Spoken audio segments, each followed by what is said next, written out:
ആ വാപ്പ പറ. ആ എന്തൊക്കെയുണ്ട്, സുഖം തന്നെയല്ലേ? ആ നല്ല സുഖാണ്.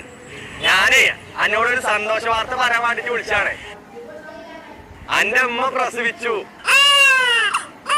എനിക്ക് 12ാമത്തെ ഒരു കുട്ടിയും കൂടി ഉണ്ടായി. മനസ്സിലായില്ലേ? എനിക്കൊരു പെൺകുട്ടിയും കൂടി ഉണ്ടായിന്ന്. പേരെന്തേലും ആണല്ലോ. എന്താ പെടുക?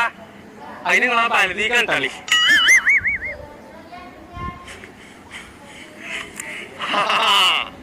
ഫാത്തിമത്ത് ബലദിയ.